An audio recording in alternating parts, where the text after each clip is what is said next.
Hello dear student. So अपन अब लगाते हैं अभ्यास प्रश्न। क्या गाइस, अभ्यास प्रश्न लगाते हैं। अभी हमने जो चैप्टर के बीच बीच में पूछे जाने वाले क्वेश्चन थे उनको देखा था। अब देखते हैं इसके जो चैप्टर के लास्ट में पूछे जाते हैं क्वेश्चन आंसर अभ्यास प्रश्न के बारे में। देखिए क्वेश्चन नंबर फर्स्ट क्या है। मेंडल के एक प्रयोग में उन्होंने क्या किया कि लंबे मटर के पौधे लिए जिनके पुष्प कैसे थे, बैंगनी थे, ठीक है ना। उनका संक्रमण उन्होंने बौने पौधे लिए कुछ जिनके गए सफेद पुष्प थे। दो प्रकार के गए पौधे लिए, एक तो लिया उन्होंने लंबा पौधा, ठीक है ना, और एक लिया गए छोटा पौधा। लंबे पौधे के पुष्प कैसे थे गाइस, बैंगनी कलर के थे। किस प्रकार के पुष्प खिले हुए थे इसमें, बैंगनी कलर के पुष्प खिले हुए थे, ठीक है ना। और जो छोटा पौधा लिया उनका पुष्प कैसा था गाइस, उनका पुष्प था सफेद पुष्प थे। कैसे पुष्प थे, सफेद पुष्प खिले हुए थे छोटे बौने पौधे में, ठीक है ना। बौना पौधा लिया तो फिर क्या देखा उन्होंने, इनका गैस संक्रमण करवाया, एक दूसरे का संक्रमण करवाया। इनका परागण गैस इससे करवाया और उनका उससे करवाया, ठीक है ना। तो फिर क्या पाया गैस, तो उन्होंने देखा गैस इनकी जो सभी संतति थी वो सभी पौधे पुष्पों में कैसे थे, बैंगनी कलर के पौधे बैंगनी कलर के पुष्प निकले रंग के थे। परंतु उनमें से गैस लगभग आधे बौने पौधे थे। इससे कहा जा सकता है कि लंबे जनक पौधे की आनुवांशिक रचना निम्न थी। तो आप किस प्रकार इनको लिख सकते हैं। तो गैस उन्होंने क्या लिया, लंबा, इसमें क्या देखा हमने, इसमें एक मिला उनको गैस आधे पौधे तो क्या हुए, लंबे हुए, और आधे पौधे क्या हुए, छोटे हुए। तो आप लिख सकते हैं लंबे पौधे के लिए कैपिटल टी बना सकते हैं। क्या बनाएंगे गाइस, कैपिटल टी। और जो छोटे आधे पौधे छोटे हुए हैं तो स्मॉल टी आधे हुए हैं। और गाइस हमने क्या देखा, उनमें सभी में जो लंबे हों या छोटे हों, तो जो नया पौधा बना उनमें सभी में क्या देखा हमने, सभी पौधों में गाइस बैंगनी कलर के पुष्प ही खिले हुए थे। कौन कलर के पुष्प खिले हुए थे, बैंगनी कलर के पुष्प खिले हुए थे सभी मटर के पौधे में, ठीक है ना। सभी में क्या खिले हुए थे, बैंगनी कलर के पुष्प। तो बैंगनी कलर के लिए लिख सकते हैं आप, सभी में खिले हैं तो डब्लू, कैपिटल डब्लू सभी में आएगा, ठीक है ना। आई होप आपको क्लियर हो गया होगा। तो इसका आंसर क्या होगा गाइस, आप बता सकते हैं कैपिटल डबल टी और कैपिटल डब्लू क्या, तो नहीं, इसमें गाइस आधे पौधे आना चाहिए। क्या आधा, एक टी आएगा, एक कैपिटल एक स्मॉल आएगा, क्योंकि हमने देखा कि सभी पौधे लंबे नहीं थे, आधे पौधे लंबे थे। इसके बाद देखिए सभी पौधे लंबे और सभी बैंगनी कलर के पुष्प नहीं थे। क्या थे इसमें, सफ़ेद कलर के पुष्प थे क्या, तो आप बोलेंगे नहीं, इसमें तो सफ़ेद बता रहा है, क्योंकि डब्लू तो क्या है, स्मॉल डब्लू सफ़ेद कलर का वो है। इसके बाद देखिए सिंबल है। इसके बाद आधे क्या है, आधे का इस टी है कैपिटल, तो आधे लंबे और आधे बौने, ये भी राइट है। लेकिन यहाँ पे लिखा है गाइस, क्या ये डब्लू डब्लू, तो बिल्कुल यही आंसर होगा आपका, ठीक है ना, क्योंकि सभी क्या थे, बैंगनी थे, एक और आधे पौधे लंबे और आधे पौधे छोटे थे, तो ये राइट आएगा। ये वाला भी नहीं आएगा क्योंकि आधे बैंगनी थोड़ी हैं, सभी बैंगनी हैं। तो right answer T W, T capital T, छोटे स्मॉल टी और डबल डब्लू, ठीक है ना। इसके बाद देखिए क्वेश्चन नंबर सेकंड की ओर पढ़ते हैं। क्वेश्चन नंबर सेकंड क्या है गाइस, क्वेश्चन नंबर सेकंड देखिए, समजात अंगों का उदाहरण क्या है। समजात अंग क्या होते हैं, आगे हम आपको ये बता दें। समजात अंग गाइस वो जिसकी देखने में संरचना आकार एक सा हो, उन अंगों का। जैसे गाइस हम देखें तो हमारा मेढक का अंग ले लीजिए गाइस, हाथ ले लीजिए, या फिर आप मानव का हाथ ले लीजिए, लगभग सेम संरचना दिखाई देती है हमको। इसके बाद देखिए तो कौन सा समजात अंग का उदाहरण कौन सा है, हमको ये लिखना है। जो हमारा हाथ है तथा कुत्ते का अग्रपाद मतलब आगे का हाथ है, क्या एक सा है। हमारा दांत है तथा हाथी के दांत एक से होते हैं क्या। आलू एवं घास के ऊपरी भूस्तरी एक से होते हैं क्या। दोनों के, आलू को घास देखिए चाहे घास की ऊपर का स्तर देखिए, एक से होते हैं क्या, तो बिल्कुल सही, उपरोक्त सभी इसका आंसर होगा। समथिंग एक से ही दिखाई देते हैं। ठीक है ना। इसके बाद देखिए क्वेश्चन नंबर 3 क्या है। क्वेश्चन नंबर 3, विकासीय दृष्टिकोण से हमारी किससे अधिक समानता मिलती है। हमारी गाइस समानता किससे अधिक मिलती है यदि हम देखें तो विकास की दृष्टिकोण से यदि हम देखें, हम देख रहे हैं कि एक व्यक्ति होता है उसमें गाइस डिफरेंस पाते जाते हैं, थोड़ी थोड़ी अंतर आते जाते हैं। हमारे पापा हुए, हमारे पापा से हमारे बच्चे, हम हुए, हमसे हमारे बच्चे हुए, उनके भी बच्चे होंगे गाइस, तो उनमें थोड़ी थोड़ी डिफरेंस चेंजिंग आती जाएगी। ठीक है ना। तो हम देखते हैं हमारा संबंध किससे मिलता है। इन ऑप्शन कुछ दिए हुए हैं उनमें से देखते हैं। क्या चीन के विद्यार्थी और हमसे इंडिया के विद्यार्थी मिलते हैं। क्या या फिर लोग चिंपैंजी से मिलते हैं हम लोग, या मकड़ी से हमारी संरचना एक सी है, या जीवाणु से मिलते हैं। तो राइट आंसर होगा गाइस कि चीन के विद्यार्थी हों चाहे हम लोग हों, उनमें ज़्यादा समानता है चिंपैंजी की अपेक्षा। और यदि क्वेश्चन आ जाता गाइस कि चीन के विद्यार्थी नहीं आता, आ जाता गाइस कि हमारा संबंध गाइस अमीबा से है या गाइस चिंपैंजी है, तो ऑफकोर्स चिंपैंजी आप आंसर लगाते। ठीक है ना, वो लगभग एक से दिखाई दे रहा है। अध्ययन से पता चला कि हल्के रंग की आँखों वाले बच्चों के जनक की आंखें भी हल्के रंग की होती हैं। उन्होंने क्या देखा, हमने एक अध्ययन पढ़ी कहीं पे, ये लिखा हुआ था कि जिसके गाइस बच्चे हैं, बच्चों की यदि हल्के रंग है उनकी आंखों के, तो हो सकता है उनके पिता के भी हल्के रंग की आंखों के हों। इसके आधार पर हम क्या कह सकते हैं कि आंखों के हल्के रंग का लक्षण गाइस प्रभावी होता है या अप्रभावी। अपने उत्तर की व्याख्या कीजिए। तो गाइस देखिए, इसके आधार पर आंखों के हल्के रंग का लक्षण प्रभावी होता है या नहीं गाइस, होता भी है कि नहीं होता है, हम ये इसके आधार पर गाइस पढ़ने से नहीं बता सकते हैं।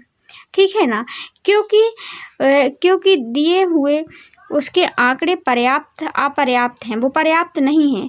हमें कम से कम 3 पीढ़ियों के संदर्भ में आंकड़े होने चाहिए, जबकि यह केवल 2 पीढ़ियों के आंकड़े ही दिए हुए हैं। तो गाइस हम ये नहीं बता सकते कि उनकी संतानें भी हल्के रंग की होंगी यदि माता पिता की आंखों का रंग हल्का है, तो क्यों नहीं बता सकते। अभी हमने देखा कि एक बच्चा है, उसकी गाइस हल्के रंग की आँखें हैं, और उसकी गाइस हमने देखा एक और पीढ़ी कौन सी है, उसके पिता हैं, माता पिता हैं, उनके भी हल्के रंग हैं। ठीक है ना, आंखों के।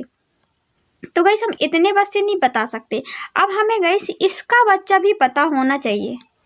इसका बच्चा भी यदि होता है और उसकी आंखें भी हल्के रंग की होती, तो हम बता देते कि ये प्रभावी है। तो गाइस इसके लिए हमें 3 पीढ़ियों का होना जरूरी है, दादा, पापा और हम। ठीक है ना, इनका होना जरूरी है। जैव विकास में वर्गीकरण का अध्ययन क्षेत्र किस प्रकार परस्पर संबंधित है। तो गाइस जैसे जैसे जीवन का विकास हुआ तो हम देखते हैं वर्गीकरण भी हुआ, है ना, कि ये दूसरी प्रजाति का है, ये दूसरी प्रजाति का है। जैसे हमारे यहाँ गाइस हम देख लें कि बहुत सारी बुकें आ जाती हैं, तो हम क्या कर, यदि हमारे पास एक बुक होती है तो उसमें वर्गीकरण की कोई ज़रूरी नहीं होती है। और जैसे जैसे गाइस विकास होता है, विकास मतलब जैव विकास हुआ, जैसे बहुत सारे जीव आए, तो उनमें गाइस समानता के आधार पर हम उनको एक कैटेगरी में अध्ययन के लिए रख देते हैं। जैसे गाइस हमारे घर में बहुत सारी बुकें आ गई, हमारा सिलेबस शुरू होने वाला है, कोर्स शुरू होने वाला है, तो हमने गाइस सामाजिक विज्ञान की भी बुक मंगा ली, कॉपी भी मंगा ली। तो गाइस हमने एक अलमारी में सामाजिक विज्ञान की, मतलब एक खंड में हम सामाजिक विज्ञान की कॉपी, सामाजिक विज्ञान की बुक, सामाजिक विज्ञान के नोट्स इकट्ठे रख दिए, जिससे कि हमें ढूंढने को ज़रूरत ना हो, हम आसानी से निकाल सकें, उसका अध्ययन कर सकें। इसी प्रकार हमने सोशल साइंस की ली, सोशल साइंस का गाइस सब कुछ एक साइड रख दिया। तो गाइस ये वर्गीकरण, जब विकास होगा तभी एक दूसरे से संबंधित हुए कि नहीं हुए, परस्पर हुए कि नहीं हुए। जब विकास नहीं होगा तो वर्गीकरण की जरूरत क्यों पड़ेगी क्या, नहीं पड़ेगी। इसका आंसर अपन किस प्रकार लिखते हैं, अपन ये देखते हैं समानता के आधार पर। जैसे कि समानता के आधार पर, क्योंकि सामाजिक विज्ञान की कॉपी एक समान है, बुक, कॉपी, नोट्स सब कुछ है ना, और उसकी अलग लिखती है। वर्गीकरण में जो जीवों का आंतरिक और बाह्य संरचना में समानता और विकास के इतिहास का आधार पर सामान्य रूप से समूहों में वर्गीकृत किया जा सकता है। तो किस प्रकार वर्गीकृत किया जाता है गाइस जीवों को, एक तो उनकी आंतरिक संरचना हो सकता है मिलती हो, बाह्य संरचना यदि मिलती है तो अपन एक साइड रख देते हैं कि जो एक समान जीव वाले हैं। समानताओं का विकास के इतिहास के आधार पर सामान्य रूप से समूहों में वर्गीकृत किया जाता है। ठीक है ना, जिनकी संरचना एक सी मिल रही है उनको अपन क्या कर दिए, वर्गीकृत करके समूह में एक साइड रख दिए। और इसी प्रकार 2 जातियां हैं, एक दूसरे के निकट संबंध रखती हैं, माना कि हम ये हम देखते हैं कि हम सभी लोग क्या हम रखते हैं गाइस, हम देखते हैं कि वातावरण के आधार पर हम 3 भागों में बांट दिया जाता है। एक थल वाले जीव बांट दिए जाते हैं जो भूमि में रहते हैं, कोई जल वाले जीव जो हमें समानता पाई जाती है जल जल में, जैसे मछली है, कॉकरोच है, मछली है और गाइस मगरमच्छ है, तो उनको थल वाले जल वाले रख दिए। इसी प्रकार उड़ने वाले अलग रख देते हैं, उनमें भी कुछ संबंध पाए जाते हैं ना। तो दो जातियों के एक दूसरे के निकट संबंध रखती हैं यदि उनमें अधिकतर अभिलक्षण समान होते हैं और दो जातियां काफ़ी निकट संबंध रखती हैं तो उनके पूर्वज हो सकते हैं नवीन ही हों। हम देखते हैं कि गाइस हो सकता है दोनों प्रजातियां एक दूसरे से मिलती जुलती हैं, जैसे भेड़ और बकरी, तो गाइस उनको हम अलग रख देंगे, है ना। हो सकता है उनके पूर्वज क्या हों, नवीन हों, नए हों, दोनों के। हम जीवों की उनकी समानताओं के आधार पर जीवों को वृक्ष को बनाने पर समानता रखते हैं और वर्गीकृत करते हैं। इस प्रकार हम देखते हैं कि जैव विकास और वर्गीकरण के अध्ययन क्षेत्र परस्पर संबंधित हैं। गाइस इस प्रकार संबंधित है कि नहीं है, जैसे जैसे जीवन का विकास हुआ वैसे वैसे क्या हुआ, वर्गीकरण की आवश्यकता पड़ी, जिससे हमें क्या हुआ, हम अध्ययन आसानी से कर सकें, परस्पर संबंधित हैं। देखिए क्वेश्चन देखते हैं आगे। समजात तथा समरूप अंगों का उदाहरण देकर समझाइए। समजात क्या होते हैं और समरूप क्या होते हैं, तो इनको उदाहरण देकर समझाना है। तो गाइस समजात अंग कौन कौन से होते हैं, देखिए समजात आप ध्यान रखना गाइस, समरूप, ठीक है ना। देख पढ़ने में गाइस इनके अपोजिट निकलेंगे अर्थ। देखिए समरूप है, रूप है तो गाइस उसमें रूप समान नहीं होगा, उनका आकार समान नहीं होगा, लेकिन समजात में आकार समान होता है। क्या होता है गाइस, इसमें आकार समान होता है, ध्यान रखना। आकार मतलब उसकी शारीरिक बनावट, है ना, डिजाइन एक सी होगी, शारीरिक बनावट, ठीक है ना। तो देखिए आप यहाँ पे पढ़ते हैं अपन समजात क्या होते हैं। तो समजात में हम देखेंगे प्राणियों के शरीर के ऐसे अंग जो कि उत्पत्ति और संरचना में क्या होते हैं, समान होते हैं, लेकिन उनके कार्य क्या होते हैं, भिन्न भिन्न होते हैं, समजात अंग कहलाते हैं। क्या होते हैं समजात गाइस अंग, जो कि गाइस देखने में आकृति और संरचना में कैसे होते हैं, समान होते हैं, लेकिन उनके कार्य क्या होते हैं, अलग अलग होते हैं, उसको समजात कहते हैं।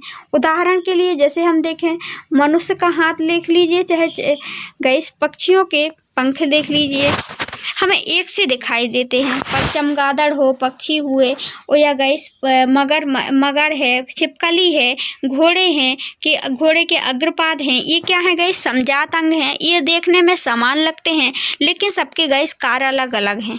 गाइस मनुष्य का हाथ हम देखते हैं कोई भी चीज़ पकड़ने का काम करता है, लेकिन चमगादड़ और पक्षी वगैरह है गाइस, पक्षी है जैसे कि घोड़ा है, ये तो चलने के लिए काम करता है, पक्षी उड़ने के लिए, पक्षी बैठने के लिए, ठीक है ना। चमगादड़ भी गाइस चलने बैठने के लिए, ये अलग अलग कार्य करते हैं लेकिन दिखने में एक सी लगेंगे। हम अभी अब इसका डायग्राम भी दिखाएंगे, आप टेंशन नहीं लेना। देखिए गाइस समवर्ती अंग या समरूप अंग क्या होते हैं, तो गाइस समवर्ती अंग देखिए जस्ट अपोजिट होते हैं समजात के, मतलब कि ये देखने में गाइस समान नहीं होंगे लेकिन कार्य इनके समान होंगे। गाइस प्राणियों के शरीर में ऐसे अंग की उत्पत्ति जो कि संरचना में गाइस भिन्न होती है, भिन्न मतलब अलग अलग होती है, भिन्न भिन्न होती है, लेकिन इनके गाइस कार्य समान होते हैं, तो उसको समवर्ती या समरूप अंग भी कहा जाता है। जैसे गाइस आप देख लीजिए कि चमगादड़ के हाथ देख लेना आप और पक्षी के हाथ देख लेना। तो चमगादड़ के हाथ क्या देखने में गाइस एक से नहीं लगेंगे, और पक्षी के गाइस पंख, है ना, और विभिन्न कीटों के पंख, चमगादड़ का पंख हो या फिर पक्षी का पंख हो, तितली वगैरह का पंख हो गाइस, तो ये समरूप का उदाहरण है गाइस। ये कार्य एक सा करेंगे, चमगादड़ भी उड़ती है गाइस, उड़ने में पंख का काम लेती है और पक्षी भी लेता है, लेकिन गाइस इसकी बनावट हम देखेंगे तो एक सी नहीं होगी, इसकी संरचना या बनावट क्या होगी, भिन्न भिन्न होगी। आई होप आपको क्लियर हो गया हो। सो गाइस देख सकते हैं ये है गाइस समजात का उदाहरण। किसका उदाहरण है गाइस, समजात का। देखिए ये है मेढक का हाथ, ये है गाइस छिपकली का हाथ, लगभग सेम दिख रहा है। तो गाइस ये समजात अंग हैं, ये दिखने में इनकी संरचना समान होती है लेकिन कार्य क्या होता है, अलग अलग होता है।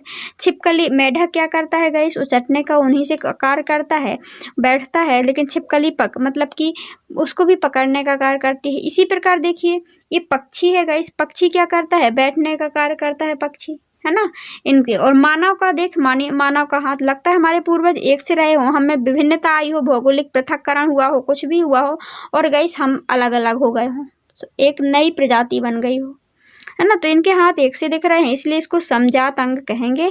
इनके कार्य अलग अलग हैं।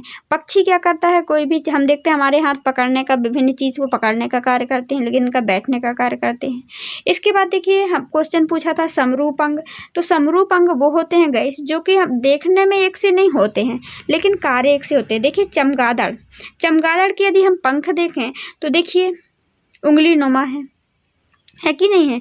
और गाइस पक्षी के पंख देखिए आप, अलग है कि नहीं है, लेकिन वो गाइस उड़ने में काम दोनों ही क्या करते हैं, उड़ने में काम करते हैं। देखिए तितली भी उड़ती है और गाइस चमगादड़ भी उड़ती है, पक्षी भी उड़ते हैं, ठीक है ना। तो देखिए तितली के पंख कैसे होते हैं गाइस, ये बिल्कुल पतली, बिल्कुल अलग अलग गाइस, मतलब कि पतली झिल्ली के समान बने होते हैं, ठीक है ना। और इसके गाइस ये उंगली के समान बने हुए। तो गाइस ये दोनों अलग अलग होते हुए इनके कार्य एक से हैं, और जिनके कार्य एक से हों और संरचना अलग अलग हो उसको समरूप अंग कहते हैं। देखिए क्वेश्चन नंबर 3 देखते हैं। कुत्ते की खाल का एक प्रभावी रंग ज्ञात करने के उद्देश्य से एक प्रोजेक्ट बनाइए। गाइस इसमें लिखा हुआ क्वेश्चन में कि एक कुत्ते है जिसका खाल को देख करके प्रभावी रंग को ज्ञात करिए कि इसमें कौन सा रंग प्रभावशाली है, प्रभावी दिखाई दे रहा है, ठीक है ना। तो इसका आंसर देखिए, प्रोजेक्ट बताना है अपन को। कुत्ते की खाल के रंग के लिए गाइस हम देखते हैं तो उसमें पाया गया है कि उसको नियंत्रण करने के लिए जो उसमें रंग पाया जाता है, काले कुत्ते भी होते हैं, भूरे कुत्ते भी होते हैं, है ना। तो उसको गाइस नियंत्रित करने के लिए कुत्ते में के लिए गाइस कम से कम 11 समरूप जीन्स की श्रेणी होती है। कितनी श्रेणी होती है, 11, जो कि जीन्स होते हैं जो कि समान रूप से कार्य करते हैं, ठीक है ना, रंग के लिए, जो कुत्ते की त्वचा के रंग को क्या करते हैं, प्रभावित करते हैं। और कुत्ते के प्रत्येक जनन से एक जीन्स वंशानुगत होता है, प्रत्येक जनन से एक जीन्स क्या होता है, वंशगत होता है, जो कि उसे वंश से प्राप्त होता है, ठीक है ना। प्रभावी जीन्स फिनोटाइप्स को प्रदर्शित करते हैं। जो प्रभावी जीन्स होता है उसको किस में प्रदर्शित करते हैं, फिनोटाइप में। उदाहरण के लिए अपन उदाहरण के द्वारा समझते हैं। देखिए उदाहरण के लिए एक कुत्ता है जो आनुवांशिक रूप से बी श्रेणी में काला या भूरा हो सकता है, ठीक है ना। मान लीजिए कि एक जनन समयुग्मी काला कैपिटल बी है, काला कौन सा है गाइस, कैपिटल बी, ठीक। काला के लिए क्या प्रदर्शित करेंगे अपन, कैपिटल बी। तथा दूसरा जनक कौन सा है उसके लिए, समप्रभावी भूरा है, जिसको हम गाइस भूरा है। इस स्थिति में प्रथम पीढ़ी में सभी संतानें विषम युग्मी होंगी। तो चूंकि इसका काला बी प्रभावी होगा और इसलिए सभी संतानें कैसी होंगी, काली होगी। तो पहले हमने लिया देखिए गाइस, एक लिया काला जिसमें हमको बी से कैपिटल बी से प्रदर्शित किया, और एक लिया गाइस भूरा, ठीक है ना, जिसको हमने स्मॉल बी से प्रदर्शित किया। तो बी लिया यहाँ पे बी दूसरा।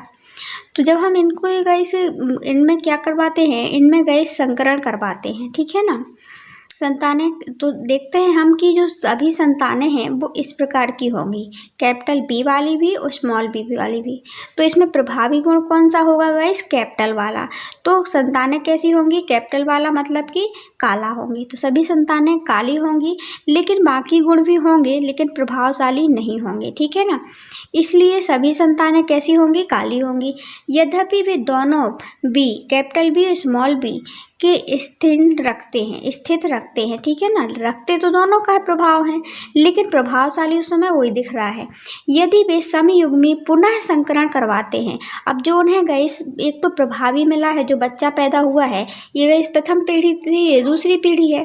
अब इससे भी गाइस यदि हम फिर से संकरण करवाते हैं, ठीक है ना, तो सभी संतानें जो बीबी रखते हैं, यदि समयुग्मी के गाइस पुनः संकरण करते हैं तो 25% समयुग्मी होंगी, काली 50% होंगी। विषम युग्मी गाइस कितनी होंगी? विषम युग्मी भी 25%, समयुग्मी भूरी संतानें प्राप्त होंगी। सो गाइस देखिए हम इसमें गाइस अब हम संकरण करवा के देखते हैं। प्रथम पीढ़ी में देखेंगे गाइस, ये कैपिटल भी आप समझ जाना कि वो काले का प्रतीक है और स्मॉल भी क्या है? भूरे का प्रतीक है, ठीक है ना। तो देखिए अब हम एक्स जगह है, देखिए ये है, ये हमने लिया, एक तो भूरा भूरा एक काला काला 2 कुत्ते लिए, ठीक है ना। और यहाँ पे हमने लिया स्मॉल वाला। अब गाइस इस बी और इस बी से यदि हम संकरण करवाते हैं, दोनों का लैंगिक प्रजनन करवाते हैं, तो क्या निकल के आ रहा है गाइस? एक कैपिटल बी आ जाएगा यहाँ पे। तो हमने ये लिख दिया गाइस कैपिटल बी, और इसके बाद ए वाला बी चला गया तो स्मॉल बी।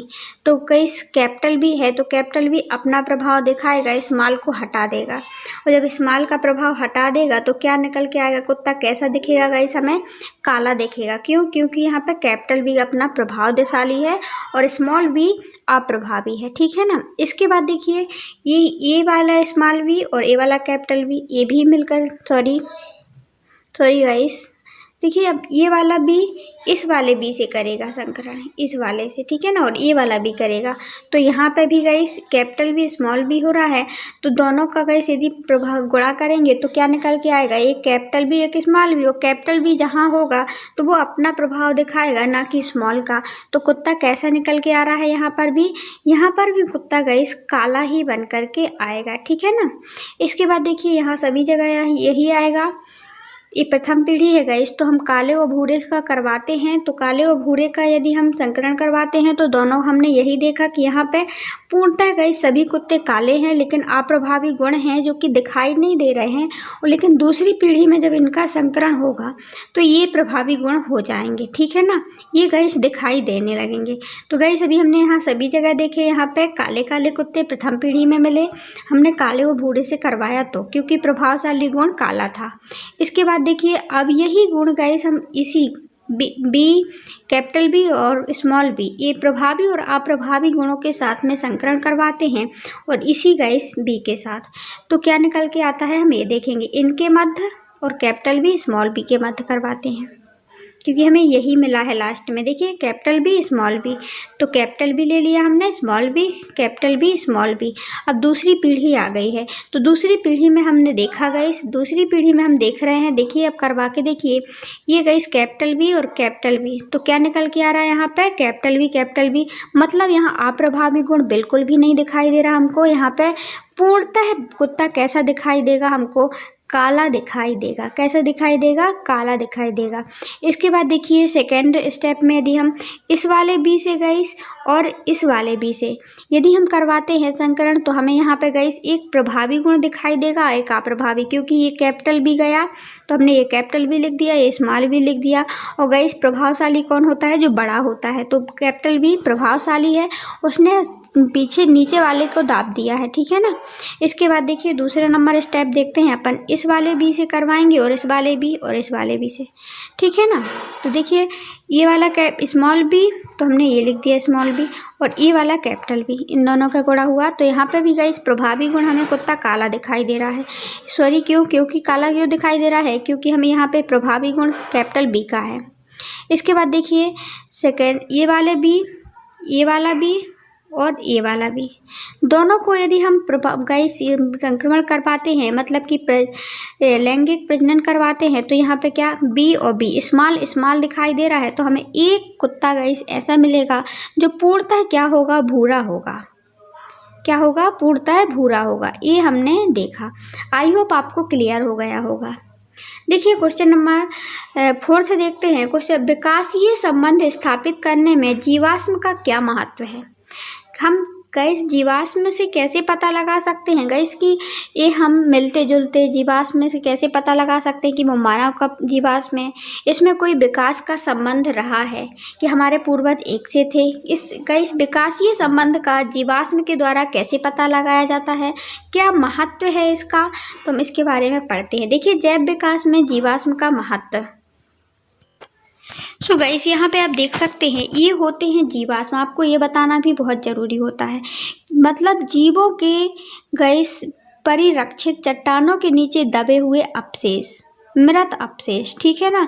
कोई हो सकता है गाइस यहाँ भूकंप आया हो। देखिए ये वैज्ञानिक लोग क्या कर रहे हैं, जो खोजकर्ता लोग क्या कर रहे हैं, खोद रहे हैं, खुदाई बड़े अच्छे से कर रहे हैं। इसमें पूरा ढांचा मनुष्य का दिखाई दे रहा है कि नहीं होता है। इसको हम जीवाश्म कहते हैं, मतलब मरे हुए जीवों के अवशेष। हो सकता है यहाँ गाइस कोई भूकंप आया हो, इंसान दब गए हो, या हो सकता है इन लोगों को दफनाया गया हो। गाइस जैसे ही मृत हो जाती है तो कहीं कहीं दफनाने की परंपरा हो, तो इससे हमें बहुत सारी चीज़ें पता चलती हैं। जीवन का विकास कैसे हुआ, क्या क्या हुआ। सो गाइस इसका आंसर अपन पढ़ते हैं। जैव विकास में जीवाश्म का क्या महत्व है, हम देखते हैं।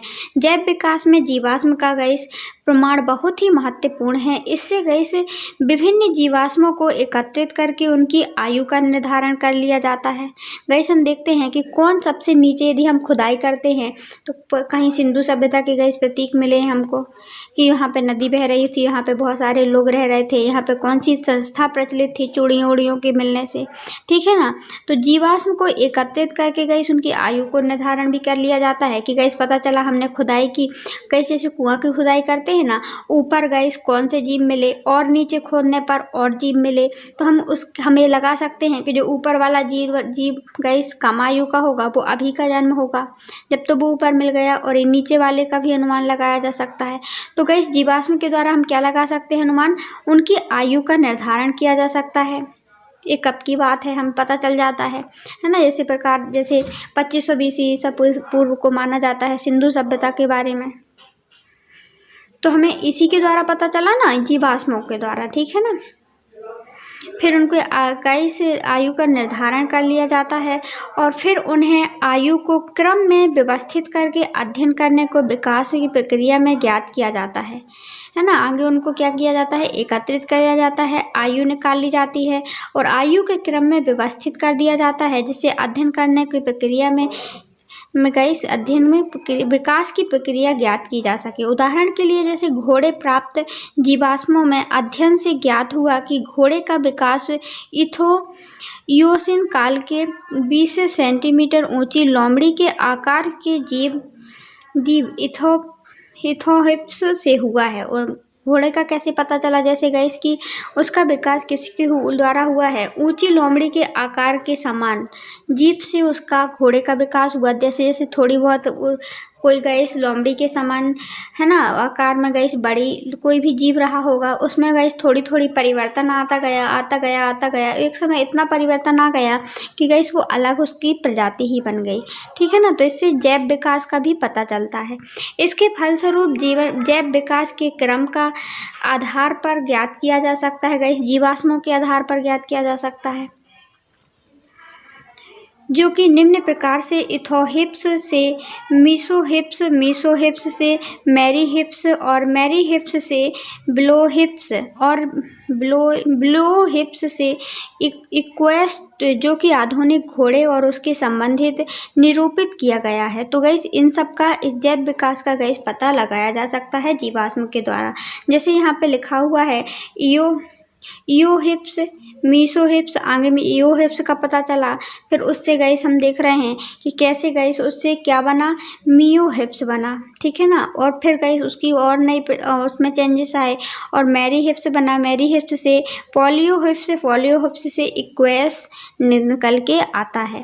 तो इसके पास देखिए ये गाइस ये सब निकालने में, जैव विकास से गाइस संबंध निकालने में जीवाश्म का ये महत्व है। जिससे गाइस यदि जीवाश्म मिल जाते हैं तो हमें ये पता चल जाता है गाइस कि हमें पता चल जाता है कि ये किससे संबंधित हैं, उसका विकास, ये कैसे प्रकार विकास हुआ है, हमें इसका पता चल जाता है। जैसे गाइस हमें खुदाई से हमें जीवाश्म मिले, उनका जीवाश्मों की आयु का निर्धारण हो जाता है, और आयु का निर्धारण से हमें ये पता चल जाता है कि कौन सबसे पीछे हुआ, कौन बाद में हुआ, कौन आगे हुआ, और किस जीव का गाइस वो मानचित्र है, ठीक है ना। जैसे यह हमने निकाला इओहिप्स से मीसोहिप्स, मीसोहिप्स से मैरीहिप्स, प्लोयोहिप्स और इक्वेस आदि की जानकारी हमें धीरे धीरे गाइस जैव विकास से संबंध हमें मिल जाता है, ठीक है ना। इसके बाद देखिए क्वेश्चन यही पूछ रहा था ना।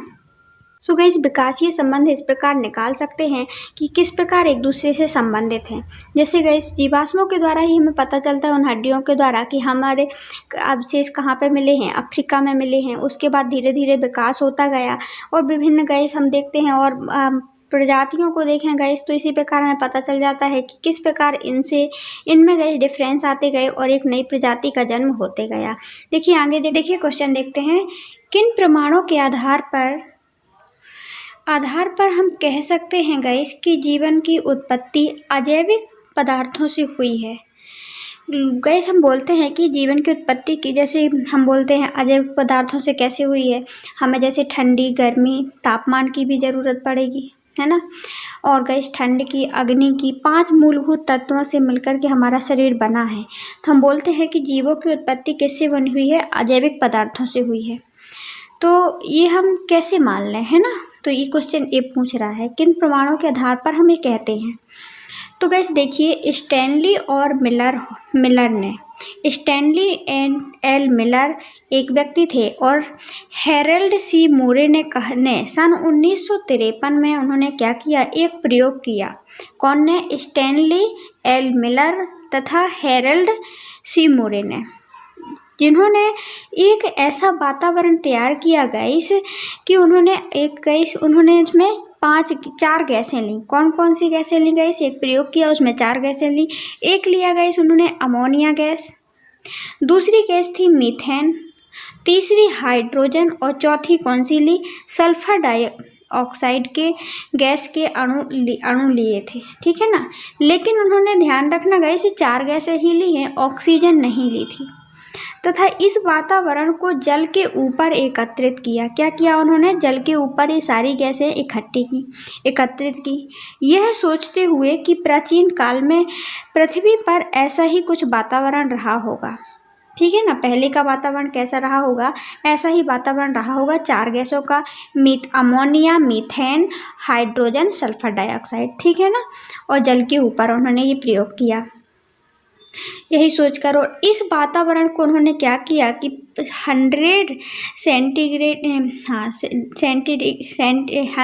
डिग्री सेल्सियस के नीचे गए तापमान को स्थापित में रखा। इस वातावरण को कहाँ रखा गाइस कि उन्होंने 100 डिग्री सेल्सियस नीचे तापमान में रखा, ठीक है ना, वातावरण में। और उसमें गाइस विद्युत संपर्क स्थापित करने की किया जाए तो उन्होंने 100 डिग्री सेल्सियस तापमान में गाइस नीचे रखा। कहाँ पे रखा इस वातावरण को, 100 डिग्री सेल्सियस डिग्री नीचे तापमान को स्थापित करके रखा तथा इसमें गाइस विद्युत संपर्क स्थापित करने की किया, जिसमें तड़ित की तरह है।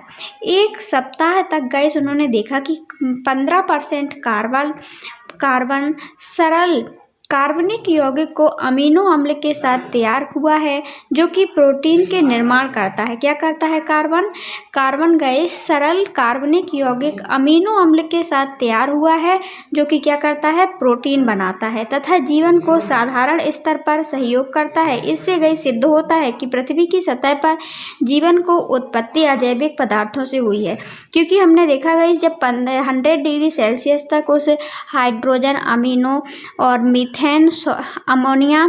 Ammonia, methane, hydrogen, sulphur dioxide gas का वातावरण तैयार किया और उन्होंने जल के ऊपर तैयार किया और 100 डिग्री सेल्सियस नीचे तापमान पर रखा।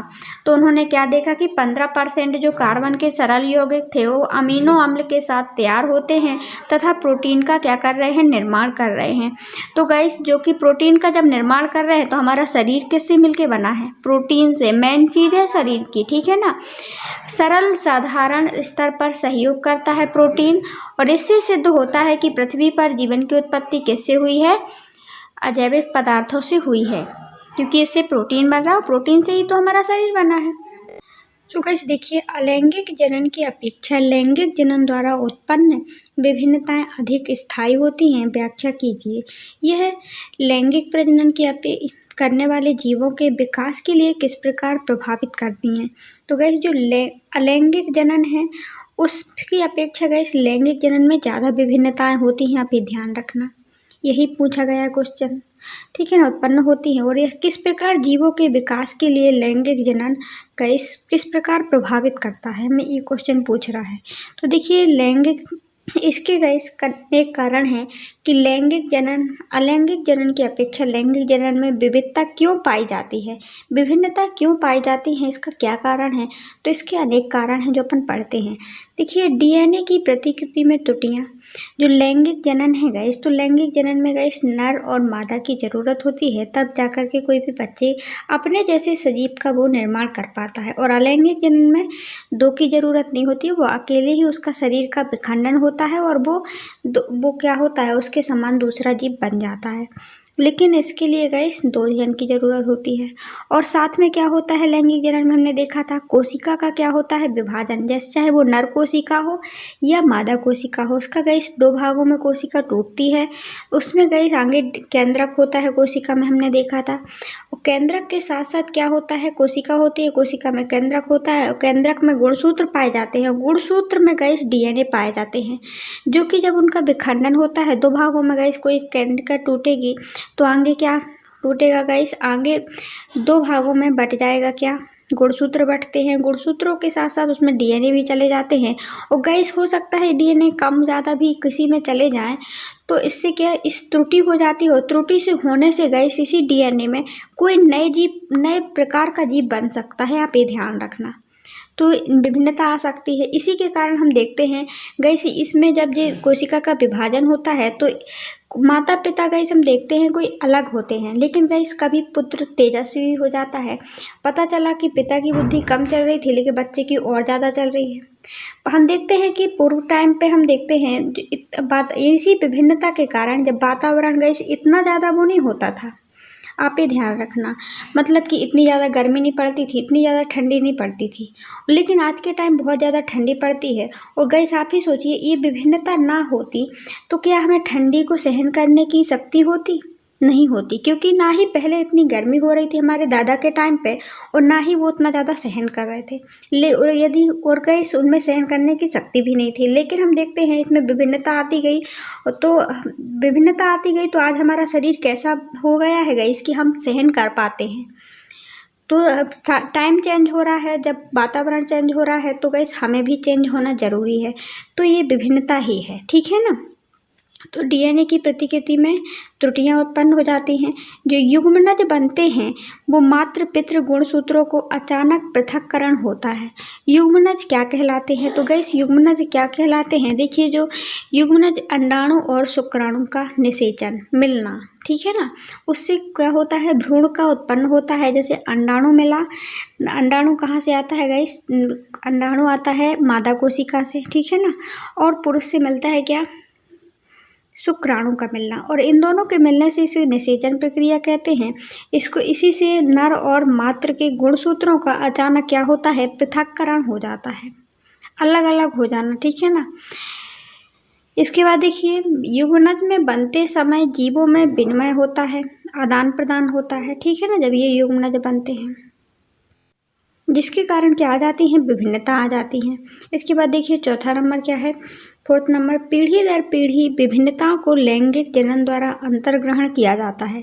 तो गाइस हम देखते हैं पीढ़ी दर पीढ़ी जो विभिन्नताएं हैं उसमें लैंगिक प्रजनन में क्या किया जाता है, अंतर्ग्रहण किया जाता है। मतलब हम देख रहे हैं पीढ़ी हमारे दादा गाइस में क्या है, कुछ और थे, ठीक है ना, उनमें थोड़ी बहुत परिवर्तन आया। फिर पापा में गई, जब उनके पिता पुत्र हुआ तो उनमें कुछ और परिवर्तन आया। फिर गई हम देखते हैं जो नेक्स्ट पीढ़ी आई, पापा के बच्चे जो हम लोग हुए तो उनमें कुछ और हुआ। जो आने वाली पीढ़ी है गई उसमें थोड़ी बहुत डिफरेंस अलग दिखाई देंगे। तो ये लैंगिक प्रजनन में थोड़ी बहुत विभिन्नता आ जाती है। इसी के कारण हम देखते हैं हुबहू बच्चे सेम नहीं होते हैं। यदि इनमें क्या होता है, पीढ़ी दर पीढ़ी अंतर्ग्रहण होता रहता है परिवर्तनों का, विभिन्नताओं का।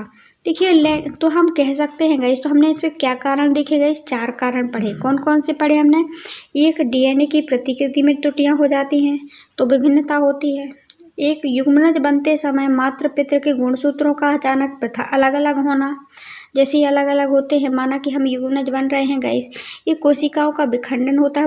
एक माता की कोशिका है और एक किसकी है, पिता की कोशिका।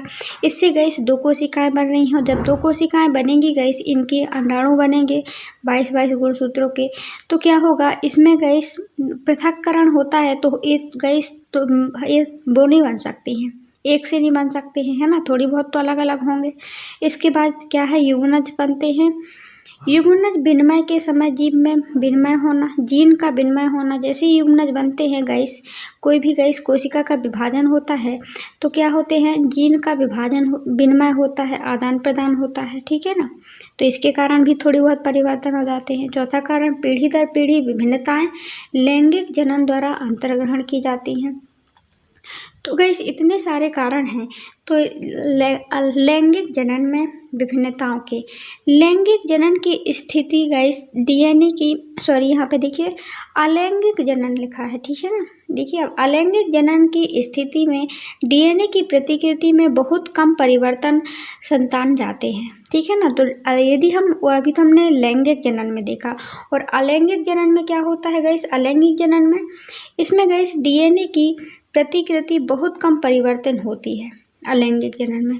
और जब वो उसी के समान, क्योंकि दो भागों में टूट जाता है कोई भी सजीव और वो अपने पूर्वजों की तरह बन जाता है, तो डीएनए में परिवर्तन इसमें नहीं आता है अलैंगिक जनन में।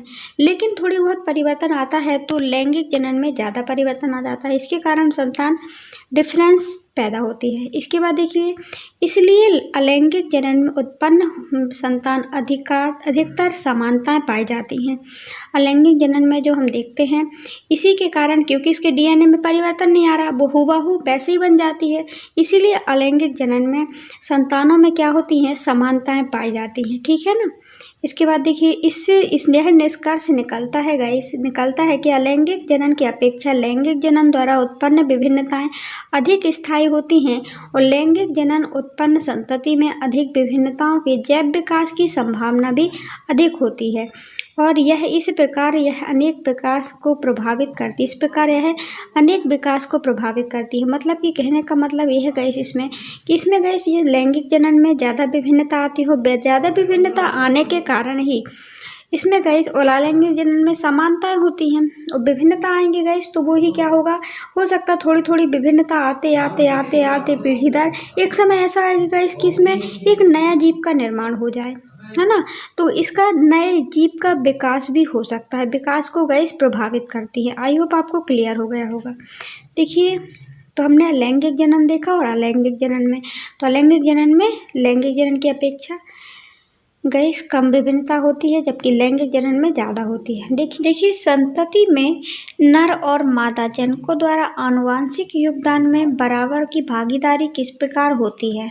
तो गाइस ये पूछा गया है कि जो संतान उत्पन्न होती है उसमें नर की और मादा की दोनों की गाइस आनुवांशिकता किस प्रकार बराबर होती है। गाइस दोनों को वंश का स्थानांतरण होता है, नर के जैसे भी बच्चा होता है और मादा की भागीदारी भी जरूरी है।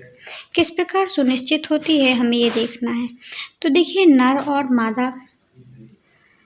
और मादा जनकों के समान आनुवांशिक सहभागिता उनकी संतानों में दोनों जनकों के कई समान संख्या में गुणसूत्र वंशानुगत होते हैं से निश्चित होते हैं। वंशों के अनुसार मानव में 23 गुणसूत्र होते हैं। हमने ये देखा गाइस, मानव में कितने गुणसूत्र होते हैं, 23 गुणसूत्र होते हैं, चाहे वो नर हो चाहे मादा हो।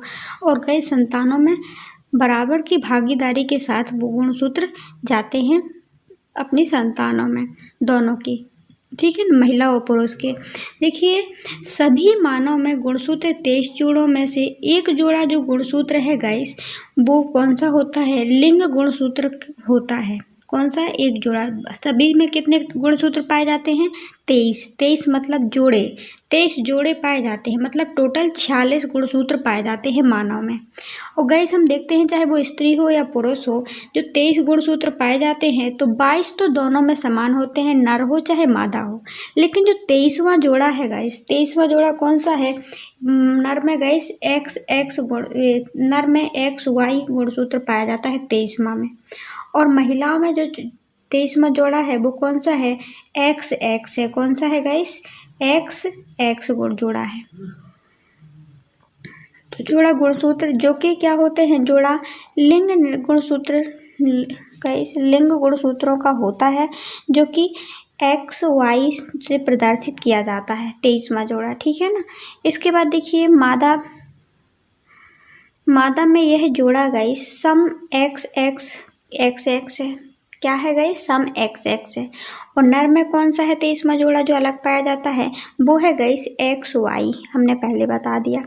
जनन के लिए मैथुन के समय बने युग्मनज में दोनों जनकों के समान मात्रा में आनुवांशिक पदार्थ गुणसूत्र की सम सहभागिता रहती है। तो गाइस जब बच्चे का जन्म होता है तो हम देखते हैं कि आनुवांशिक गुणों की, नर हो या मादा हो, दोनों की गाइस सहभागिता रहती है, तभी क्या होता है, दोनों के गुणसूत्र मतलब कि जाते हैं। तो गाइस देखिए, जो 23 जोड़ा गुणसूत्रों में पितृजनक द्वारा अपनी संतान को 22 समान गुणसूत्र तथा एक गाइस जोड़ा है X तथा Y है, जो 23वां जोड़ा, यह गाइस X गुणसूत्र उपलब्ध कराता है, जबकि माता की में देखे जाए तो जनक में 22 समान गुणसूत्र हैं तथा एक X गुणसूत्र उपलब्ध होता है। क्या होता है, 22 तो समान होते हैं और जो लास्ट वाला जोड़ा है गाइस वो कौन सा है, X है, ठीक है ना। और पुरुष में 2 अलग अलग हैं। पुरुष में कौन कौन से हैं, पुरुष में देखें तो X और Y है, 23वां जोड़ा कौन सा है, XY है। और मादा में देखा जाए तो दोनों उसके लिए समान है, ठीक है ना। तो गाइस आई होप आपको समझ में आया हो। इसके लिए गाइस हम डायग्राम के माध्यम से समझाते हैं, आप इस प्रकार आंसर को लिख सकते हैं। सो गाइस देखिए, ये है गाइस नर और मादा, देखिए ये है नर और ये है मादा। ये किस प्रकार गाइस बच्चे को जन्म देता है, तो हम देख रहे हैं गाइस दोनों में कितने जोड़े गाइस गुणसूत्र पाए जाते हैं। हमने देखा गाइस दोनों में टोटल गुणसूत्रों की संख्या बताई जाए तो 46 होती है, और जोड़ों में यदि हम देखते हैं दो होते हैं, तो 23 जोड़े गुणसूत्र पाए जाते हैं। कितने जोड़े पाए जाते हैं गाइस, 23 जोड़े गुणसूत्र दोनों में ही पाए जाते हैं, नर हो या मादा हो। तो इसके बाद हम देखते हैं इन 23 जोड़ों में बात करें तो जो 22 जोड़े गुणसूत्र हैं, यदि ये कम करें, जो 23वां जोड़ा है गाइस वो अलग अलग है नर और मादा में, बल्कि 22 गुणसूत्र तो कैसे हैं गाइस, बिल्कुल सेम हैं। किसके गाइस, बिल्कुल सेम हैं। और 23वां जोड़ा है वो कौन सा अलग है, हम उसके बारे में बात करेंगे। देखिए जो 23वां जोड़ा है, 22 तो समान है, लेकिन 23वां है देखिए XX महिलाओं में पाया जाता है, और X और Y ये क्या पाया जाता है, पुरुषों में पाया जाता है। तो XY गुणसूत्र ये चेंज है इसमें गुणसूत्रों में।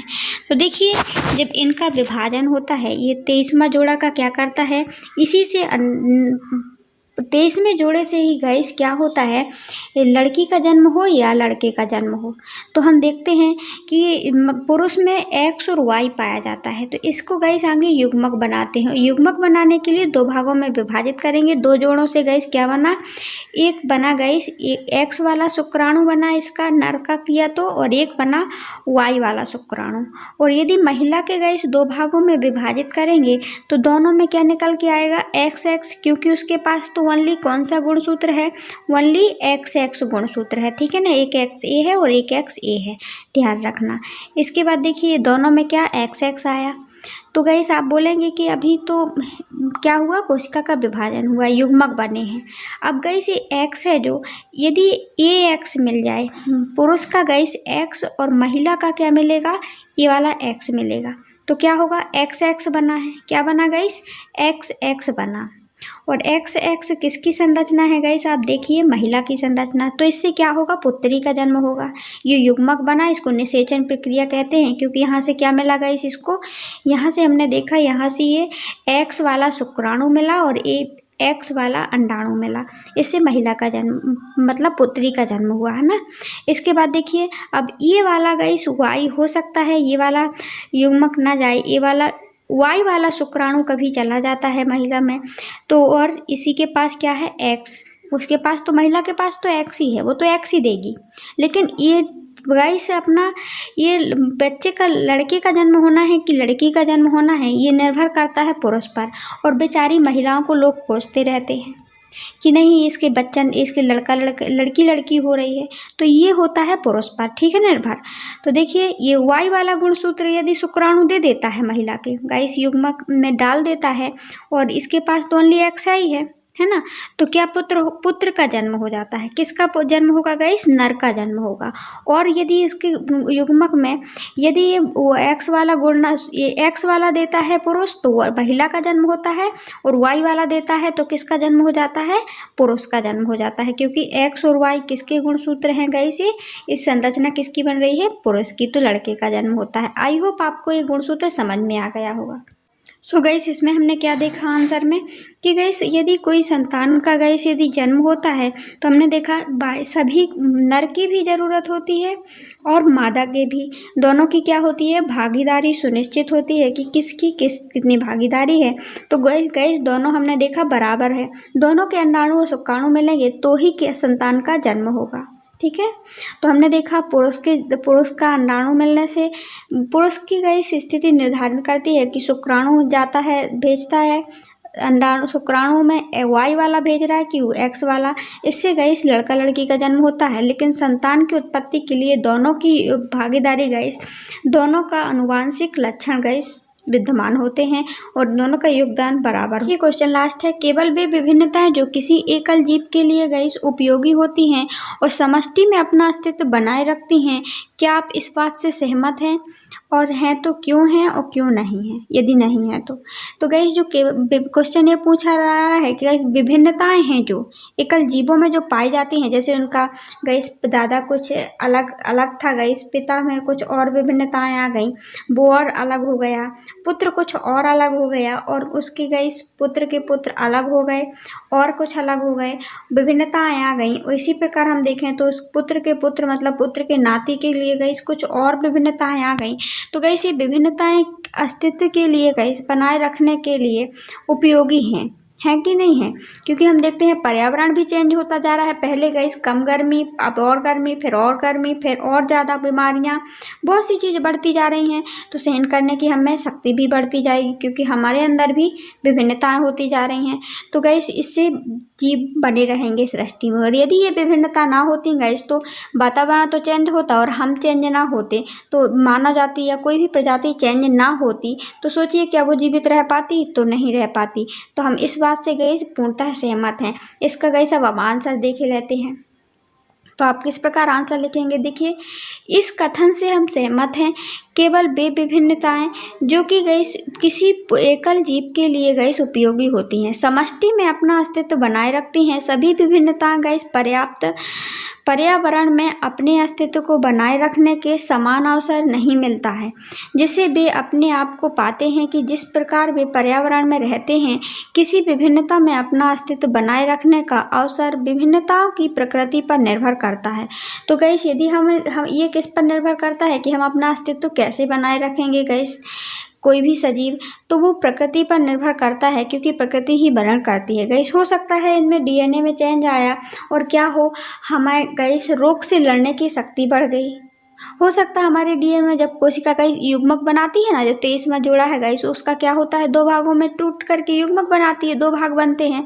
हो सकता है इस बनते समय गाइस युग्मक में डीएनए में कुछ चेंज आ जाए, तो इससे चेंज भी आ जाता है गाइस। तो क्या होता है पुरुष, हम देखते हैं कभी कभी इस गुणसूत्रों में भी चेंज आता है, गुणसूत्रों में चेंज आता है गाइस, जैसे 46 होते हैं टोटल, और यदि 47 गुणसूत्र हो गए तो कभी कभी कई किन्नर और छक्का का भी जन्म हो जाता है, और इससे क्या हम लोगों को प्रॉब्लम होती। इसी प्रकार भ्रंग देखा था हमने, लेसन में पढ़ा था कि बहुत सारे भ्रंग थे और अचानक उसमें परिवर्तन आया, तो एक भ्रंग कैसा बन जाता है, हरा बन जाता है, और हरा बन जाता है तो प्रकृति क्या करती है, उसके लिए संरक्षण प्रकार, ये प्रकृति पर निर्भर होता था।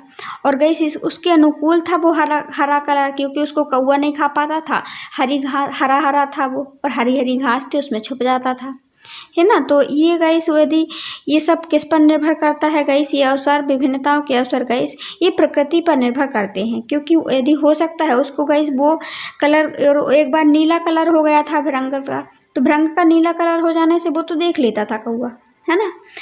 निर्भर करता है विभिन्न जीवों में गाइस इसी प्रकार के इस प्रकार के लाभ रखते हैं गाइस ये विभिन्नताएं। हमने देखा कि ये विभिन्नताओं के कारण ही बहुत सारे जीव क्या होते हैं, जीवित रह पाते हैं।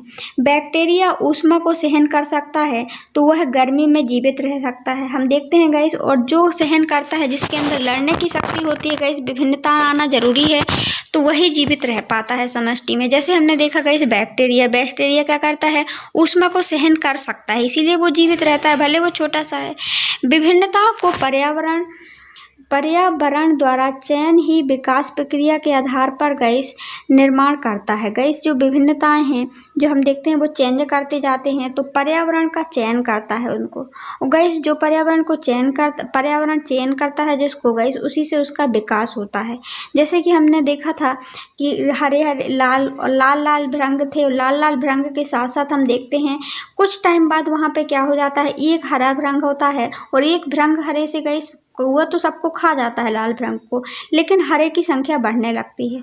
तो गैस उसका विकास हुआ कि नहीं हुआ, ये विभिन्नताओं के कारण हुआ ना। यदि वो हरा कलर विभिन्नता के कारण ना आता तो क्या वहाँ पे बहुत सारे भ्रंग हो पाते, नहीं हो पाते, है ना, उनके तो अस्तित्व ही खत्म हो जाता कुछ टाइम पे। लेकिन इन विभिन्नताओं के कारण वो लाल भ्रंग से हरे भ्रंग बन गए, और भ्रंग बनने से वो क्या हो गया, उसको कौवा नहीं खा पाता था, वो छुपने के लिए अनुकूल हो गए। तो विकास की प्रक्रिया के आधार में के निर्माण करता है ये गैस, ये विभिन्नताएं। आई होप आपको क्लियर हो गया होगा। तो गैस कैसा लगा ये lesson, please guys comment box में कमेंट करके ज़रूर बताना, क्योंकि गाइस तभी हमें पता चलता है कि यदि हमारी कहीं कमी रह जाती है गाइस तो आप वो भी बताना, क्योंकि तभी हमें पता चलेगा कि हमारी कमी कहाँ रह गई है। बस इतना बताना कि कमी रह कहाँ गई है, आपको प्रॉब्लम हो कहाँ रही है, तो हम उसमें सुधार करने की कोशिश करेंगे। So guys thanks for watching guys, पढ़ते रहिए, बढ़ते रहिए और दूसरों की हेल्प भी करते रहिए, शेयर करना बिल्कुल भी ना भूलिए। Thank you.